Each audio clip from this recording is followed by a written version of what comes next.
I'm Tasmelis of The Starters. This is Ben Golliver with the Open Floor Podcast. Hi, I'm Kristen Ludlow from NBA Inside Stuff. I'm OG Anunoby of the Toronto Raptors. Hey, I'm Elena Delanon, and welcome to the Double Clutch. Double Clutch. Double Clutch Podcast.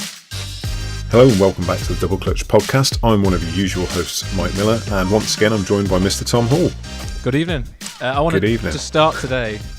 Straight in there. Yeah, going straight in. Apologising to Hugh, who's one of our amazing writers who's been writing these pieces all year about his MVP tracker, so who's leading the league, who's most likely to take the MVP title at the end of the year. And in so many of them, he's had Jason Tatum in the rankings. And even as a Celtics fan, I've been looking at it thinking, he's good, but he's nowhere near MVP. But I take it all back. 36 points over the last 4 games. Tatum is in there. He's primed and ready. He's taken that jump to beyond all-star level. And so I'm going for Tatum back in the MVP race. How are you doing, Mike? I'm pretty good, actually, thank you. Let's stick with that momentarily then. So the last month or so he's been on a bit of a tear. Is that enough of a body of work for you to suddenly just be all in on Tatum, and you're now convinced that he is the alpha on this team? You know, there's already been points this season where we've gone Tatum or Brown, which one is it? So you're now all in based on 4 weeks output? For the past few years, I think he's definitely better than Jaylen Brown. We have been without Kemba for the past few games, so that's hence why his scoring output has gone up. But yeah, just in terms of his overall play, yeah, he's not going to be MVP this season, but if you can maintain this going forward, what he's doing over the past few games has just been ridiculous. There hasn't been a single shot that has looked like a bad shot for him. So if he can keep it going, I hope he does. And then, yeah, there's no reason why, even when Kemba comes back, he can't take the lead and be the leader of this offense and the leader of the Celtics. What's really impressed me is his control when he enters the lane on a drive. It's like he's very quick at exploding from his initial point on the wing, whether it be from a crossover or a jab or something like that. That initial move is so explosive, and then he seems to just like saunter through the lane. It's just like it looks. I know it's not slow, but just the way his Euro step is fantastic, and he just comes with these sweeping layups, and it's just. I've enjoyed watching him, especially the past month or so. He's been particularly graceful, but at least you managed to get 30 seconds into the pod before you started chirping on about the Boston Celtics.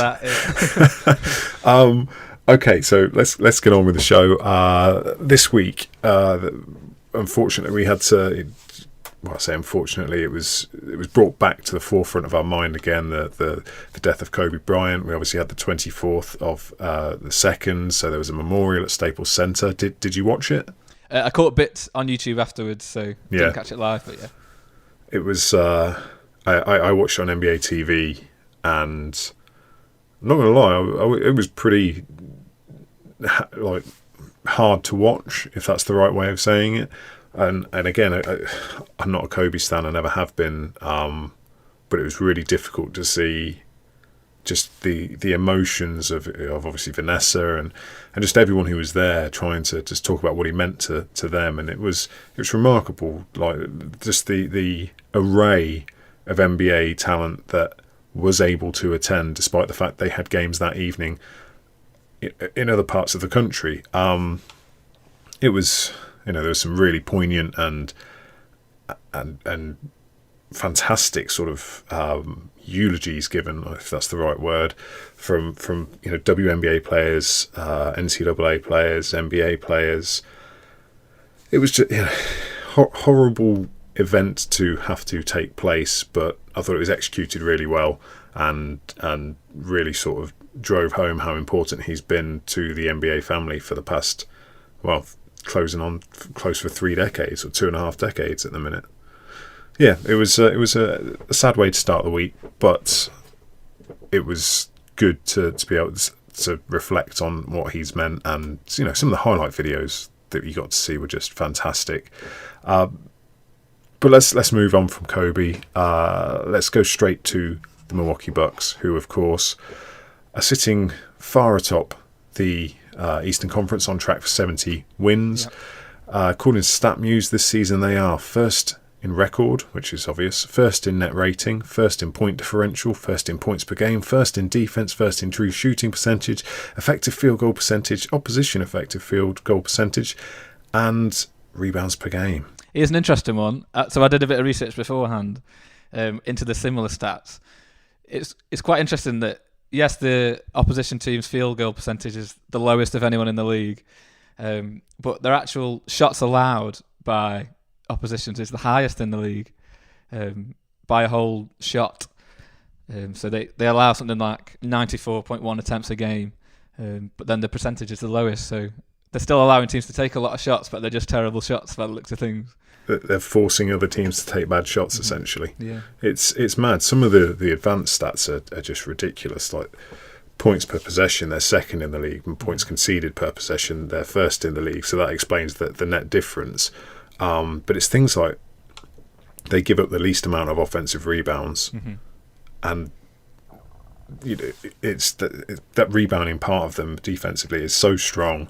They don't need to create turnovers because they know they're getting the ball. Because you've just mentioned it, they're creating bad shots and they're snaring all the rebounds. Their turnover percentage is ranked 24th in the league, so they don't need to press the ball handler and take the ball away because they're just going to know that you're going to take a bad shot and they're going to clean it up and go the other way. It's just nuts. And I was looking at things like the mid-range game. So we talk about the death of the mid-range game all the time, and like most NBA teams now, in terms of their shot selection, they rank fourth in shots at the rim. They rank fourth in shots from three. They're up there at both ends. So they're really sort of this Morey ball threes and at the rim. But it's actually their mid-range game.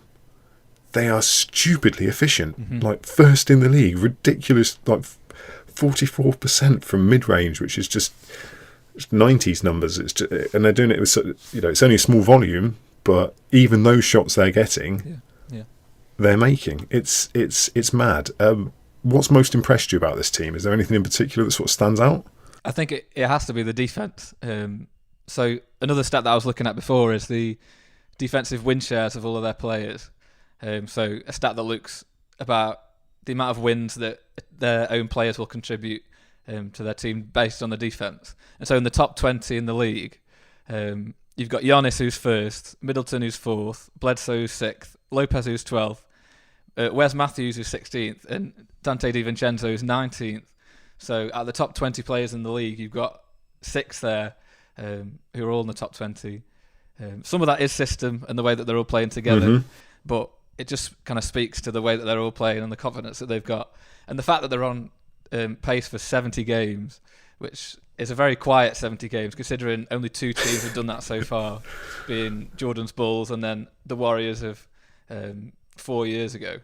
It's just ridiculous that we're not really talking about them very much, considering that they're just blowing the league up to pieces this year. I guess that's one of the things you get from being based in Milwaukee. Do you think they get to 70? I don't know if obviously if they can keep up the percentage of wins that they're going for now, then yes. But it depends as they start to get to the garbage end of the season and they lock up the 1 seed. If they start to rest players, then possibly they might just decide, we really want this kind of historic 70-win total, so they're just going to go for it. Either way, it wouldn't surprise me, I don't think. Well, it's interesting you bring up the rest. I'm not sure they're going to need to rest anyone. So Giannis is the only one averaging 30 minutes or more a game. He's averaging 30.9, which is 64th in the league. That's just unfathomable for an MVP. Like, he's getting rest in games. I mean, actually, I say unfathomable. Curry went through the same thing a couple of seasons ago where he didn't even need to play third quarters. So they are that good that the best player in the league doesn't need to play. So 64th in the league is where he ranks. Just for fun, care to guess who are either side of him in that ranking? So who's 63rd and who's 65th are? I don't think you'll get it. You're not going to get it. I'm just going to tell you. Hassan Whiteside and Kevin Huerter. Nice. That's probably the only time you're going to see a list where Giannis is in between those 2 players. Fair. Absolutely mad. He's got to have the MVP locked up, right? You think? Yeah, 100%. I mean, no one's... Anthony Davis and LeBron earlier in the season, maybe, but the way he's just maintained and even moved on from what he did last year, Yeah, I don't think you could put anyone else in that same category as him now. He's definitely locked in for the MVP. Yeah, it's got to be him. The only question is whether or not it's unanimous or not, I guess. And I guess that will, now that they published the list of who votes for whom, I'm going to assume he probably is, because no one wants to be that one person who doesn't vote for him. So let's stay in the Eastern Conference, but let's go to a team that is definitely not firing on all cylinders at the minute, the Philadelphia 76ers. So Ben Simmons is out for, well, they haven't even said how long he's out for at the minute, but it's a back impingement. So Jeff Stotts, who runs In Street Clothes, who was on episode 318, go and check that out.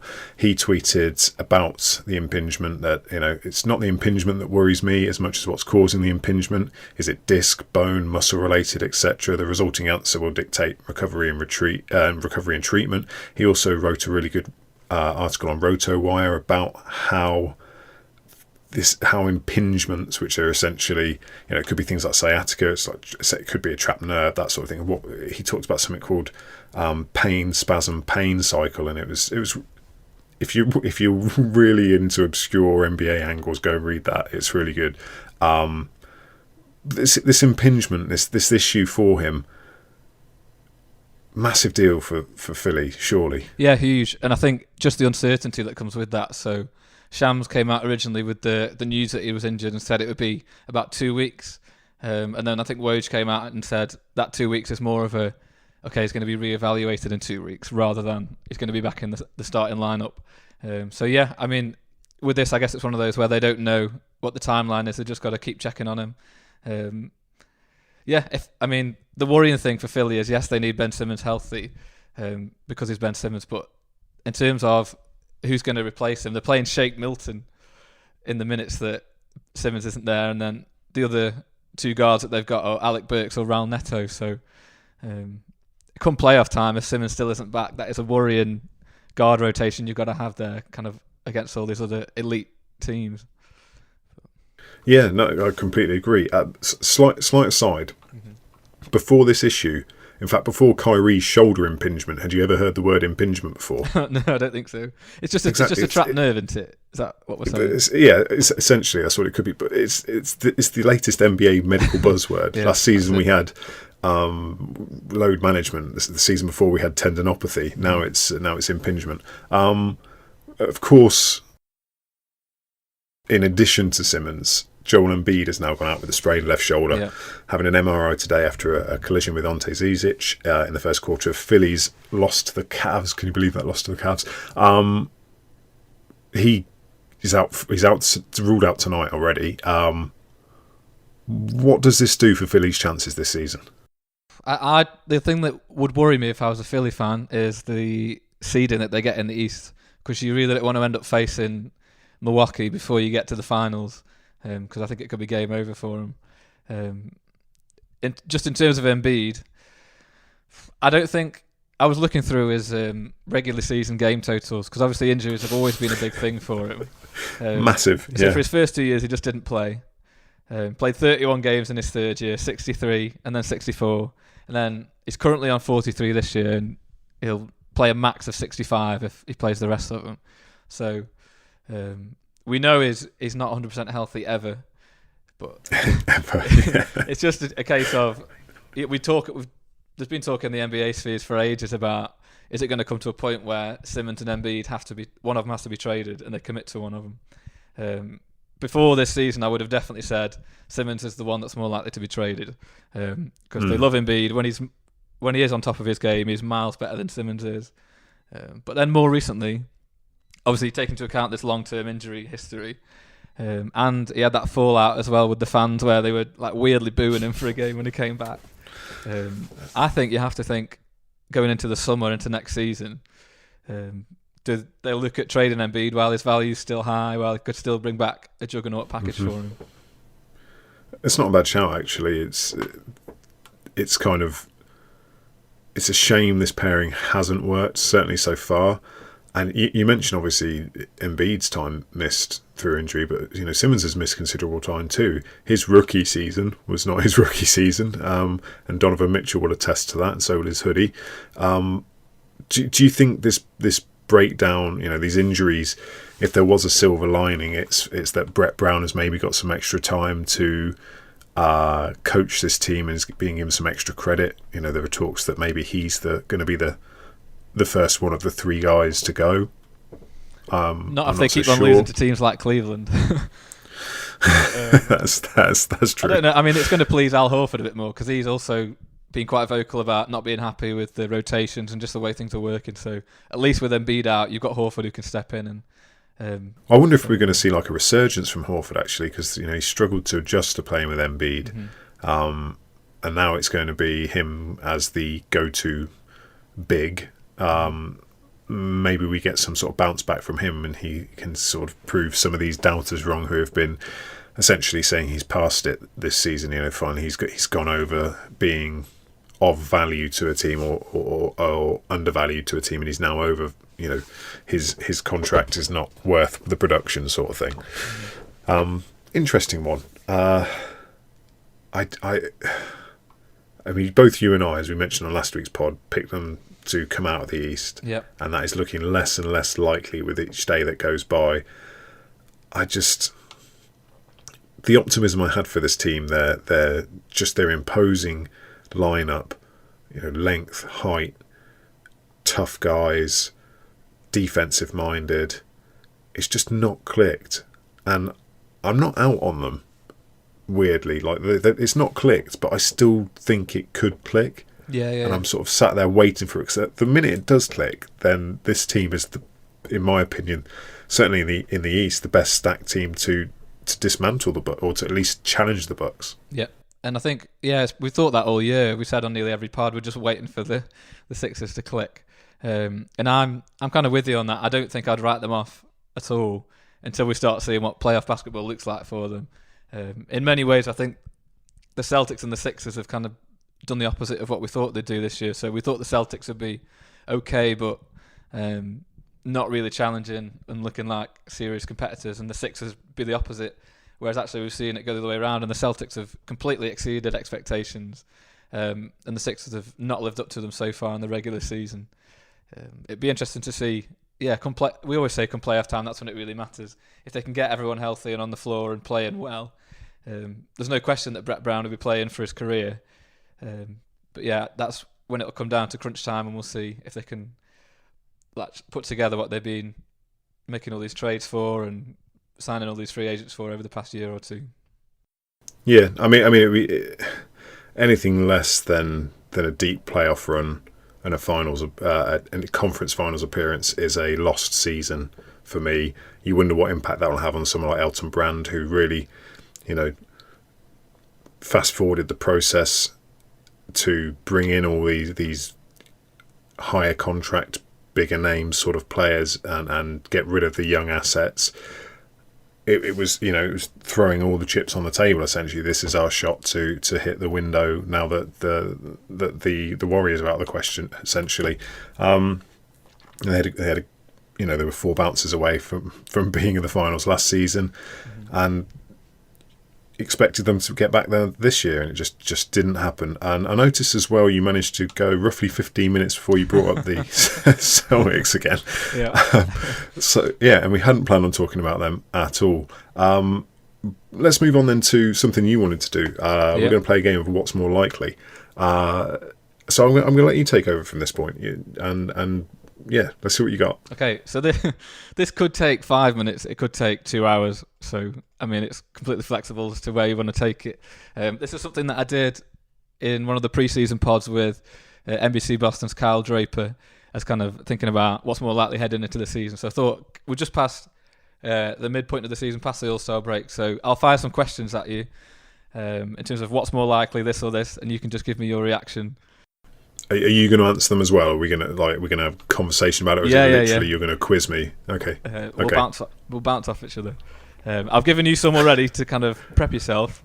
Yeah, you didn't just sort of catch me by surprise. But I understand there are a few surprise ones in there that I'm not aware of. I've called it the Let's Get Weird section. We'll see how that goes. You'll be able to tell which questions they are, I'm sure. Okay. But yeah, we'll start off following the discussion that we had last week. Do you think we are more likely to see Ja Morant or Zion Williamson in the playoffs? I think this is a really tough one, but based on strength of schedule, current health and momentum, the Pelicans are only 3.5 games back. I'm going with the Pelicans, and what particularly interests me on this one as well is that obviously, it's unfortunate that Memphis have lost Jaren Jackson Jr. to injury, but he should be back in time for the 2 big games in March 21st and March the 24th, both against the Pelicans. So we've got a decent that whichever team wins those, that could essentially seal their playoff spot. Mm-hmm. That's it. And yeah, I was high on the Pelicans coming in. When we spoke about this the other week, I was saying that Memphis, I thought they were still going to make it, and then since then they've had this losing streak where they've just not been able to put together any wins. And the Pelicans have done the opposite. They've started playing really well. Zion's just been putting together these monster games, even against LeBron. They lost that game, but he's been playing so well. I think I still wouldn't write Memphis off, but I think Pelicans probably are now moving for the favourites for those 8 seeds in my eyes as well. Yeah, I mean, I'm not writing. I'm just saying I'm playing the rule. What's more likely, yeah. And in my mind at the minute, and that's nothing against Memphis, who have just surpassed expectations this season, and Ja Morant has just been, for the first 50 games essentially, just been incredible. Mm-hmm. And that's the thing with Memphis. Like, I don't think anyone would have anticipated this coming into the season. So it's kind of been a bonus for them to be in this position, and it'll just be a shame for them not to make it, rather than for the Pelicans. I think they would have been more. They'd have had more expectation coming into the season to make it. Do you know what would be interesting is if the one of the potential changes that the NBA has suggested putting into the format of the league is the playoff play-in. Yeah.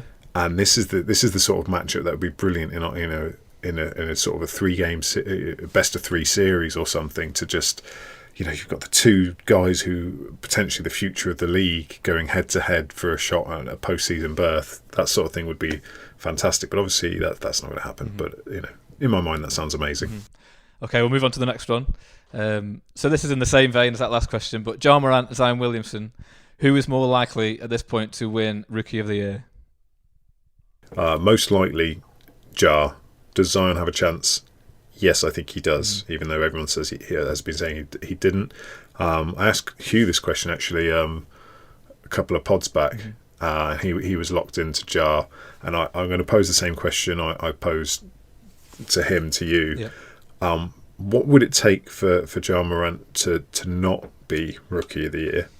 An injury from now until the end of the season, I think. Well, I don't even think that would hold it back, because I think if it's an injury, that's beyond his control. Like, he's not going to miss as many games as Zion did, so that can't really be held against him. Yeah. I think it's got to be like, the Pelicans make the playoff. Zion averages close to 25 and 10, which is not there in rebounds at the minute. The Ja and the Grizzlies drop a few spots, which they look like they could do. Yeah. And then I think things like recency bias are going to play into it, because the human mind is weird. Not to get even weirder, but with this tangent. But I mean, I can't remember what I did last week, let alone what Ja Morant was doing at the start of the season. I know it was good, but in my head right now, if I think of the 2 of them, the first thing that comes to mind is Zion's rebound against the Lakers. And who the hell can make a rebound a highlight? Yeah. So I just think these sort of things are going to play on the minds of the voting. Yeah. And I do think it's not quite in the same vein. Obviously, a couple of years ago, there was the Malcolm Brogdon, Joel Embiid discussion of Embiid was obviously the best rookie in his class, but only played those 31 games, whereas Brogdon played most of the season. 31 games. And the thing is, Embiid averaged like 21 and 10, and Brogdon averaged, I think, 10 and 5. But they just, based on body of work. And, if we want to do it on body of work, that's one thing. I'm not saying that's wrong or anything like that, because he has absolutely put together a Rookie of the Year worthy campaign.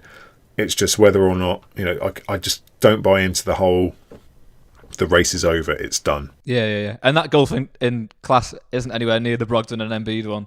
Like, you could see, if you took Ja Morant and put him in any other year, he'd still be up there for Rookie of the Year. Whereas I don't think Malcolm Brogdon, you could say the same about him. The thing is, I think as well, like, the way the Pelicans are sort of slowly bringing Zion back into, he's not at full fitness yet, essentially. His per 36 minutes are nuts. He would be averaging 29.5 points with 9 rebounds, which is just, for a guy who's 6'4" and looks like he shouldn't be able to move, let alone fly. It's just incredible. He's a very interesting player, but like I say, I still think Ja's got this season, barring some monumental breakdown. But to say Zion has no chance is just not quite right for me. Yeah. I think, I agree. Ja Morant's probably got it locked up for me. Cool. So we'll move on to the next one then. Thinking about trades now. I couldn't leave it too long without bringing trades into things. You do like a good trade, don't you? So we're thinking about Bradley Beal, Devin Booker, and Karl-Anthony Towns. Who do you think out of those three, being all-star level players on horrendous teams, who is the next one that's most likely to demand a trade? I don't think it'll be Cat. I think that now he's got D'Angelo Russell, he's probably good for a little while longer. So it's between Booker or Beal for me, and I'm probably gonna go with Booker. I mean, he wants to be in with Cat and D'Angelo. He said so to Slam a few months ago. That's they're all going to team up together at some point. Beal has had relative success previously and is now putting up monster numbers this season, where he's sort of stamping his mark as he is a top player in this league, despite being snubbed for All-Star. He knows that he's got help coming. I think Jan Mahimi's off the books this year. That should free up a bit of cap room. John Wall is coming back. Touch wood. Who knows in what capacity? But it might be that if John Wall's not as athletically fantastic as he was, he might have to take the secondary role. It might have to be something where he just goes, actually I have to step back a bit. I can't, no doubt. I can't be the guy anymore. And then it becomes Beal's team completely. So I think that sort of buys him a little bit of time, whereas Booker is just stuck in perpetual disappointment. That the Suns are better than they have been in recent seasons, and they have potential, but I think his patience is probably going to wear thin before they actually are able to capitalise on that potential. Yeah, it's between Beal and Booker for me. I think you said about Towns having Russell coming and joining him, and as well he's locked in for 4 more years or something on his contract. What's Beal just signed? Has he signed a 3, which kicks in from next season? Something like that. And he's verbally committed to Washington, saying that he's on board with what they're trying to do. I'm not sure what they are trying to do. Not to mention your favourite franchise, but I seem to remember another elite point guard committing and then reneging on that commitment. But no, 3 mentions already. This is not good. So between Beal and Booker, I think Booker will be the one that demands a trade. I'd be interested to see between Beal and Booker as well what they can both command, who would be looked upon as the more valuable player on the trade market, because both incredible scorers, both similar, not amazing defenders, but I don't know. What do you think? I'd be tempted to go with Booker on the basis that he's younger, he's probably a purer scorer, and Beal has had issues with his legs over the first few seasons of his career, and they looked like they were creeping back again this year. So I still think it's not sort of in ink anymore, but there's definitely like a penciled question mark as to whether his body can hold up to sustained heavy minutes essentially. But Booker, it would be good to see him play in some meaningful games. I honestly thought they turned it around the start of this year, but unfortunately not.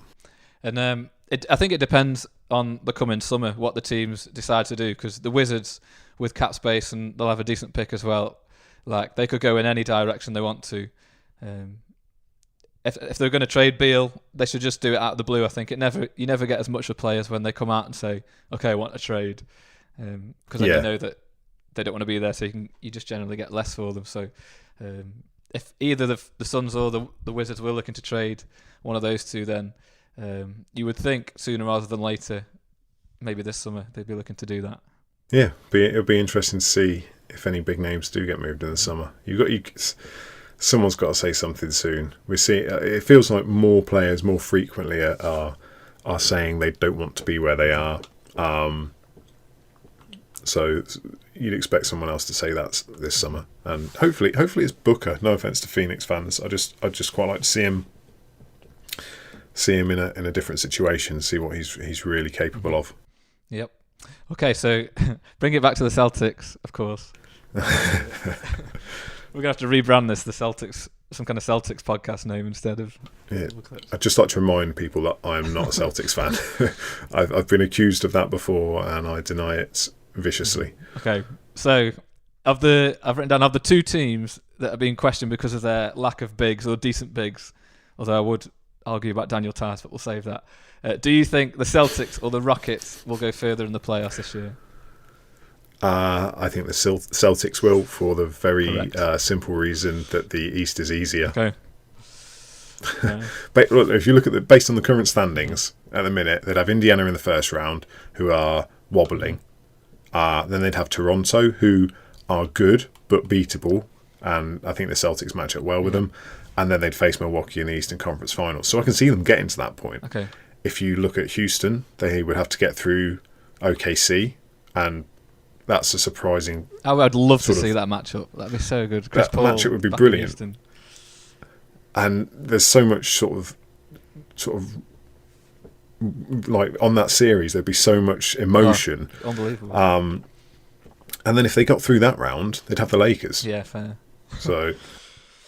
It completely depends on how this small ball thing works out for the Rockets. And we spoke about this as well, that Anthony Davis for the Lakers could just end up killing him. It wouldn't surprise me at all if they end up facing the Lakers in the playoffs and then they can't defend Davis or LeBron, and that's the end of it. So I think there's a bit of disrespect from you there towards Toronto. I wouldn't say they're more than good. I think they've proven that they didn't need Kawhi, although Kawhi has been one of the guys that in the playoffs would just again flick a switch. So we'll see how they do in the playoffs. But they are always good in the regular season. Yeah, they are always good in the regular season. The only time they've been good in the playoffs as well is when they had Kawhi. I think. No, I didn't mean it as disrespect to Toronto either. And having just said what immediately and what I said a second ago, it sounds like I was being disrespectful. I wasn't. I was just suggesting that in a second round matchup, Toronto would be my preferred choice of opponent versus the Lakers. Fair. That's fair. Who do you think, if you did see a Raptors Celtics semi-finals, who would you favour in that one? It's tough because they match up really well, but everyone being healthy at the minute, the Celtics seem to have momentum, and that's quite scary. I was a bit disappointed, and I get like this is 1 out of 82 games, but I was a bit disappointed with the loss Toronto had to Milwaukee this week.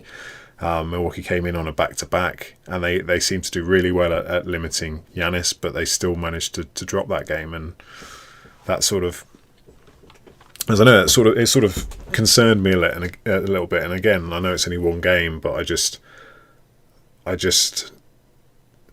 not sure.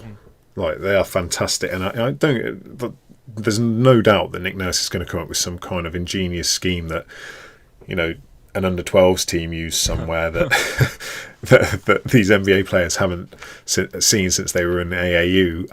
But it's just, I don't know. They are very capable.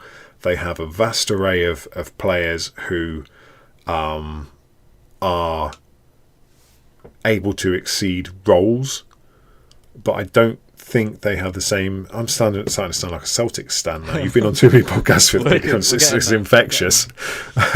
But I think in terms of star power, you've got Tatum, Brown, Hayward, Kemba. That core four for me probably outweighs what Toronto can put back in reply. Obviously, you could say Gasol, but okay, he's struggled with fitness or with health all season. He's aging a bit. Can he stay on the floor with a team like that? You've got Serge Ibaka, who is obviously very good, but again, he would be probably the point they attack at, because if they try and go small with him at the 5, he's still going to be the guy who they try and switch in pick and roll matchups to try and isolate on. And it's just the other way around.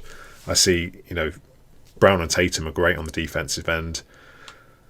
Tice is useful as a body. I think you could go small ball without him as well, to be honest. Hayward seems to be rounding back into form. He's something about that mid-range jump shot he's got that's just wet. And then you've got Kemba as well. I just think that starting 5 unit, that core four for the Celtics just seems to be a better unit. Yeah, and I'd be really intrigued to see if you took the top. I agree that the East is a lot easier than the West, but I'd be intrigued to see if you took those top 4 teams. So the Bucks, the Raptors, the Celtics, and the 76ers, and you put them in the West. I'd be really intrigued to see where they'd fit into those top 8 slots amongst the OKCs and the Jazz and the Rockets and all those kind of teams. I do think with the Raptors, they're one of them teams that on paper they just don't seem like they should be as good as they are. But then obviously they're more than the sum of the parts, and the way Nick Nurse gets to play, they're surpassing. Exactly. They're surpassing expectations. No one thought they would be here, and they're playing very, very well. But yeah, I just, I think it would be a very good series to watch. I think it'd be competitive. I think it'd probably go 6, maybe 7 games. But I would not be shocked at all if Boston walked out of that and then walked into the buzzsaw in Milwaukee. Correct. We'll move on. So the next one was, again, thinking about the playoffs. So you don't have to take quite as long on this one if you want, but out of all the teams in the... Am I rambling? Well, me as well. In the 4 to 8 slots in both conferences, who do you think is the most likely to cause an upset in the playoffs? Okay, so I've gone based on the current standings. Okay. I think OKC over Houston is probably the biggest one. Houston should be much higher than OKC in the standings.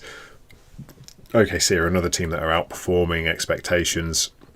This is going to be, as I said a few minutes ago, it's going to be a grudge series. A lot of emotions there. A lot, even if you look at the guys involved for whom there isn't an emotional stake in the series, people like Gilgeous-Alexander, he was very solid against the Warriors last year. This is a punchy team. I think that they could upset the Rockets, especially if this small ball doesn't work and you've just got Robert Covington somehow trying to keep Steven Adams and his just Aquaman-like appearance away from the boards. If we were looking at the Eastern Conference, then I've gone 4-5 again, but it's weird, this one is for me, because assuming Philly finish in the 5 spot, I still think Miami in the 4 spot beating them is an upset. Yeah, I would agree.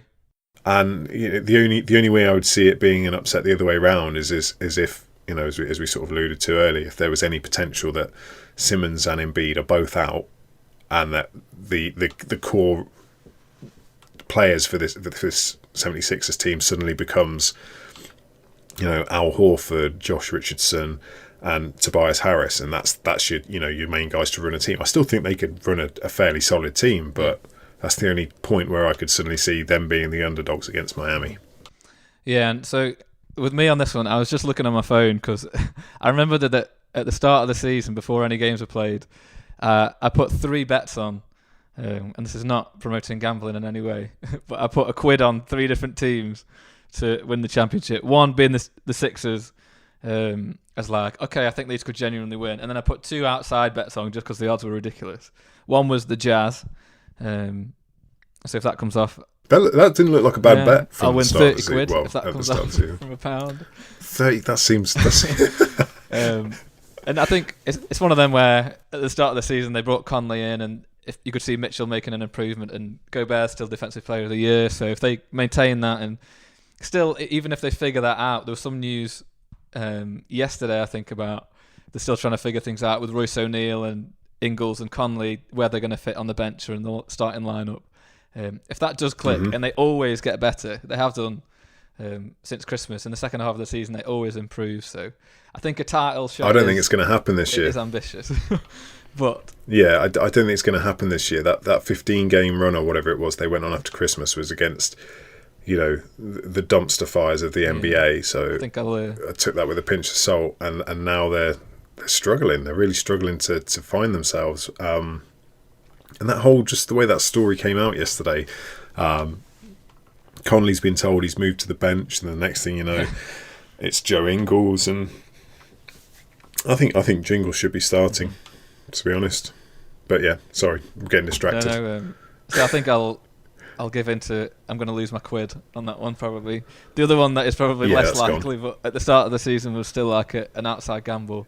I put a quid on Dallas to win at 50-1, and that was like a Luka Doncic just take it away and do whatever you want, and then Porzingis does well as well. And Porzingis hasn't been quite the player that we saw in New York, but Doncic has definitely lived up and exceeded expectations. Maybe they could upset. Mind you, it depends who they get.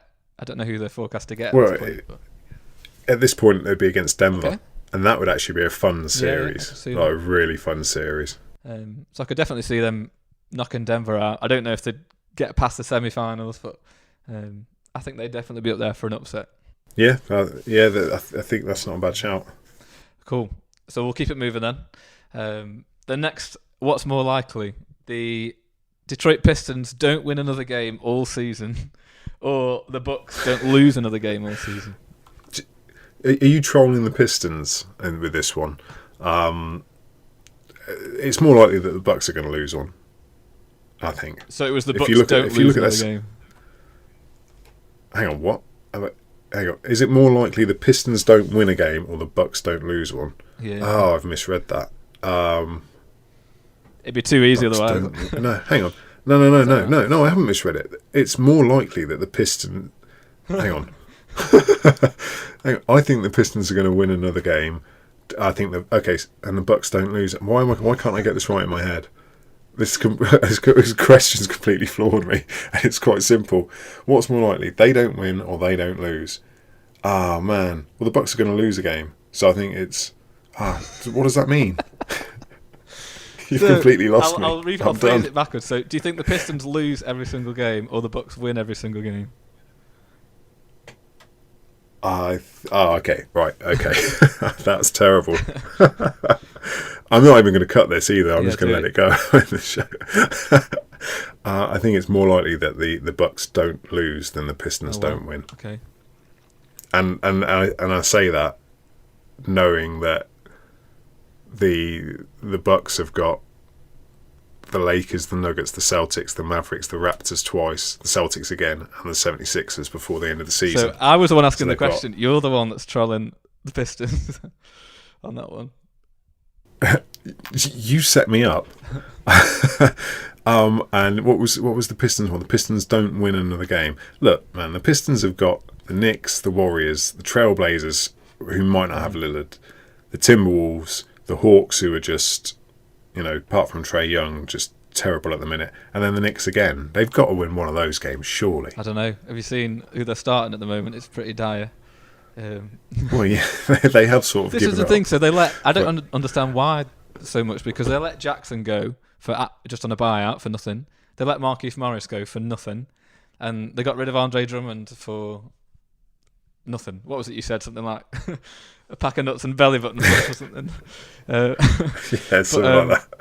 It's ridiculous. They got a really terrible second round pick for all of those three players, and they were the three more decent players on the roster. So other than players like Sekou Doumbouya and Bruce Brown, it's a pretty grim future for the Pistons, and I'm just not sure what they're trying to do. Do you think they're actually going to keep hold of Blake? Do you think there's any way they can move him on that contract and that knee? He's very similar to Kevin Love, except he's just not playing. So he's still got a lot. So he's like Kevin Love was last even year. Worse. So he's got a huge contract still. He's really old, but he just can't play. So unless, I don't even know who would take that contract on unless you're giving up a load of picks. And the Pistons would be stupid to give up any of their future picks as well. So it's a bad situation for the Pistons. Yeah, I wonder how many years he's got left on there. It must be only maybe one more year. Yeah, maybe. Let me have a look. It's not got to be. It can't be that long. This must be his second full season as a Piston. So 2.5 seasons. So probably signed a 5-year. He might have another 2 years left on that deal. If he does, that's not good at all for their future, because he's he's not capable of staying on the floor at all for anywhere near close to a full season. Yeah, so he's got 2 more years left. The second year being a player option for $39 million, which I can't see he's going to turn down somehow. That's the Clippers stitched them there. Interestingly, Absolutely only stitched them. 30 years old, which is Yeah, I know, but his knees are about 60. fair. That's true. So conclusion, not looking good for the Pistons, I don't think, on that one. Okay, No. Next one. We'll move off this year for a bit.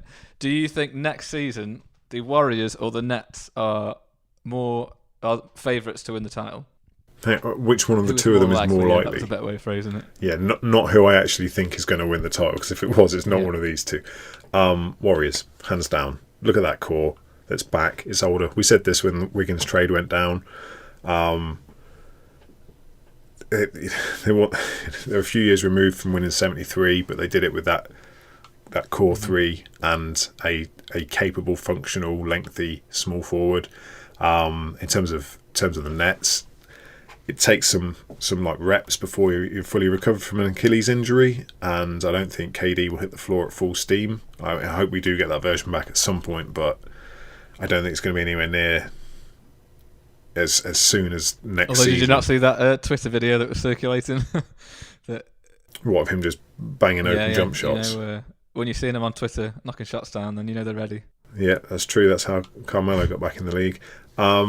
And I say that about KD, not being able to hit the floor running. And I get that Clay's also had a horrific injury that creates sort of a hangover before he's able to be back to full speed. But he relies less on explosiveness and athleticism, and he's not going to be the number one guy. And if Durant's not at full speed, that means Kyrie's your number one guy, and he hasn't led anyone to anything ever. Yeah, that's fair. I don't think you can ever write Durant off, but it just depends, like you say, how he comes back. Yeah, I'm not writing him off. I just think his recovery, if we're expecting him to be Finals MVP KD the minute he steps onto the floor next season, I think we might be disappointed. Yeah. I think he is likely to get back there to a degree, but I don't know. I think he'll have time during the regular season, and I think the argument for the Nets as well is that their surrounding cast is a lot better than the Warriors, and it depends what they do in the off season, of course, because they've got Joe Harris, who's a restricted free agent, and things like that. But if they can retain some of those guys, and it's like you say, and I'm saying all this, I was high on the Nets coming into the season, and then I just remembered what a complete idiot Kyrie is and what he does to your team. And so it's good that you've not coloured this podcast with your Boston homerism at all. Completely unbiased. But I think my takeaway from this is that you're a closet Boston fan. And too high on Andrew Wiggins. What do you mean too high? I'm just comparing him directly to that version of Harrison Barnes, who was good for 17 points and 5 rebounds. Do you think Wiggins hasn't got that in him when he's going to be getting the most open shots he's ever had in his life because Clay and Steph are there? I just think Harrison Barnes didn't take anything away from the offense, whereas Wiggins has always that potential there for him to think he's better than he is and start taking shots away from Steph and away from Clay. Yeah, I get what you're saying. I just don't think he'll get they just won't give him the ball until he's in a position to score. And then he'll step in from the 3-point line and force up an awkward 2-point. Take a long range too. Yeah. Okay, so you're taking Warriors on that one. I'm taking Warriors. I'm going to take Nets just to be a bit different. But they'll both look terrible by this time next season, I'm sure. Okay, I've got 3 more left on the serious ones. We'll see how many we get through. So, do you think Anthony Davis is more likely to sign elsewhere in the off-season, or do you think He-Man, Aron Baynes, killer of men, makes more than killer of men. makes more than $15 million a year in his next contract? I think it's more likely that AD would sign elsewhere, and I don't think he's particularly going to. I just, as much as I love Aron Baynes, killer of men, do you think someone's actually going to pay him 15 mil a year? Who's going to give him 15 mil a year? Someone, I mean, yeah, it's steep, but the cap's going down. Do you think there'll be one of them teams where maybe the Knicks think, oh, we've got Maybe the Knicks go. we'll give them a 1 year 15. I don't know. We need to get another big man to complement the 6 power forwards we've still got on our roster. He is the missing piece. I mean, as much as I love him, for a role player who's limited in what he can offer, 15 mil seems steep. Maybe he'll get it, but I think there's more chance of AD going, and I don't think AD's going at this rate. Okay. Do you think, just out of interest, if he was to go, what do you think it would take for Anthony Davis to think, okay, I'm going to go elsewhere? A massive implosion in the playoffs. If they get bumped in the second round, who would they be playing in the second round in theory? So they'd be playing the Clippers in the second round, wouldn't they? Third. So that could happen. Assuming that the higher seed gets through each. Yeah, so if they lose in that second round, and for some reason LeBron isn't the LeBron we've become accustomed to, and the writing's sort of on the wall that he can no longer carry a team, and this washed king theory, which I believe to be completely untrue, is somehow partially true, then I can see him thinking twice about being there. Yeah. And like you say, I don't think he will at all, but can you imagine what that would leave the end of LeBron's career looking like if Davis thinks, you know what, this isn't going to work here, and then LeBron is left again with this cap space and he's the main guy there with no one else to support him? I wouldn't know where he'd go. Just retire. Be a bad Take your royalties from Space Jam 2 and retire. Okay, we'll keep going. The next one is, do you think Carmelo Anthony or Dwight Howard plays longer in the NBA? Who's more likely?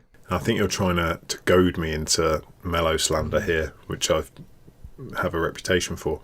And I'm picking Dwight. Dwight will play longer in the NBA. He's carved a niche on this team as a team-first role player willing to do the dirty work, whereas Melo, as impactful as he has been for the Blazers, I don't know who's going to pay him more money next year, and I don't know how he's ever going to not be an inefficient player. So you do not think Melo's going to be back on any roster next year again? Do you think we're going to have him back on first take, begging someone to take him? I think he probably should be on a roster somewhere, but it's how, is he willing to sign for the vets minimum? Like, what kind of money is he going to be expecting? Yeah. And would he get more money going elsewhere, like to China or whatever? Like, not that I think he'd ever want his career to end outside the NBA, but it just seems, it took half of Portland's roster to be decimated before he got a shot back in the league. So I don't know. And it's one of them. He's definitely he's definitely better than the top 450 players in the league to make a roster. But it's by having him on your team, you're going to take playing time away from either a young player or someone else who's probably more deserving of that. So for me, he's proved his point. He's proved that he can come back, and even at this age, he can score and do those things inefficiently like we all knew he could do. So what else has he got to do now at this point in his career, unless he does find a contender and he can convince someone like LeBron to take him on next season? Now he has proven his point. For me, this could be the last few months of basketball that we see Melo playing. Yeah, I mean, I don't want it to be, because I don't wish anyone's career to end, but I just he leopards can't change their spots, as it were. He's sort of colouring them in a bit, because he's accepted that he's not a franchise player anymore, but he's not really been able to adjust what he does, which is still, mid-range twos and weird post-up pull-ups, which are a bygone impactful measure in today's game. They're not there anymore. Yeah. Okay, so that's the end of the serious section. Let's move on to the let's get weird section. Let's get weird. Can you find some theme music in the edit for this. Check it out. I'll try. I won't be able to find something. I'll have a look, but I won't be able to find anything. Some like weird. I might just sit there and hum in the background. That would add to the weirdness. Yeah, do it. Okay, so the Let's Get Weird section. I'm going to just go with 2 questions for this because we could keep going and get ourselves into some strange places. So well, let's see how we go. The What first we're one, running at the minute? this isn't about too 55 strange. minutes. Picture the scene. Okay, it's WrestleMania next year. You've got you've got Hell in a Cell, a tag team match. Who is more likely to win? The Lopez twins or the Morris twins? Go. The Morris twins. You think? Yeah, the Lopez twins are too goofy. They're suit WWE though.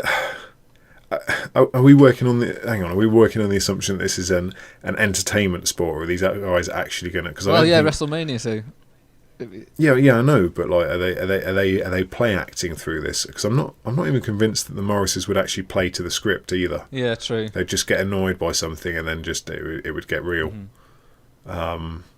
But I can just see Robin Lopez being body slammed or something, and just rolling around holding his tube socks. Maybe that's like Mankind used to do with the sock. Yeah. Maybe Robin Lopez could do that with his knee-length socks. Yeah. I don't know. I've been thinking about this for far too long today. Yeah, I think you have. And I still can't make my mind up on who'd win. But hopefully we'll see that one day.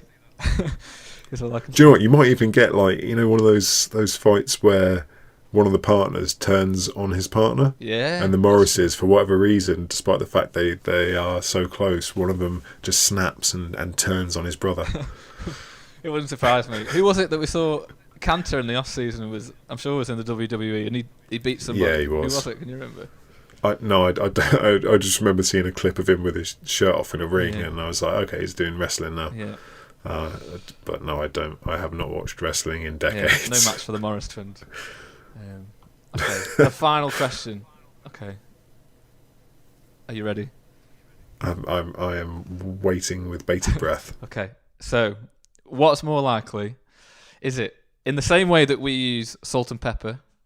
Zion seasons all of his meals with protein powder, or Marcus Smart wakes up and every day drinks a litre of pure diesel? What were you thinking? I did warn you. Yeah, no, that is quite weird. I think it's not going to be. I'm trying to answer this seriously, even whilst at the same time dismissing the fact if you drank a litre of diesel, he'd be dead. But I'm going with that because I just think Zion has potentially mixed up his protein powder with like Weight Gain 3000 or whatever it was that Cartman had. Look at me referencing the original series of South Park. Did you see that tweet by was it Bill Simmons the other day? Who said a source close to me said that Zion is over 300 pounds. I didn't see the tweet. He did mention it on the podcast though, and I just sort of eyes raised because like LeBron got to 290 it was the conversation they had, and he obviously gives up a few inches to LeBron, but he's just so big. There's a couple of when he was out injured. There's a couple of shots of him walking around in like a grey tracksuit. Yep. And he looked like a offensive lineman in the NFL. He was just huge. I looked at him. There's no way if you just saw him in the street, unless you know he's Zion, you would look at him and go, "Yeah, that looks like it would be an elite, high flying NBA star." You wouldn't. You just think it was some guy who really liked Burger King. Yeah. Or any other fast food restaurant. Yeah, it's ridiculous. I'm just trying to look up how heavy the heaviest player in the league is to see if that would take him over the top. I know coming into the league, he was definitely Boban, wasn't it, coming in? Yeah, he was the heaviest, and Zion was already. Yeah, so here we go. Boban is the heaviest at the moment on 290 pounds. So that would make Zion at 6'5", 6'6". Easily the heaviest. Because Zion was supposed to be the second heaviest, so how many pounds do they think he's put on if he's now over 300? Well, so according to this, definitely not reliable website. But so £285 coming in. So he's put over £15 on throughout the season, which that's a if lot. he's seasoning his meals with protein powder is understandable. Yeah, true. Okay, that draws an end to this week's edition of What Is More Likely. That was fun. I enjoyed that. That did get a little weird at the end, but not as weird as I thought you were going to get. What were you expecting? Oh, I don't know, but you just pitched it as weird, and I thought, oh god, this could get. Okay. Might need to cut some bits. So next time we've got license to get weirder. Well, let's get weirder. Let's get weirder. Awesome, cool.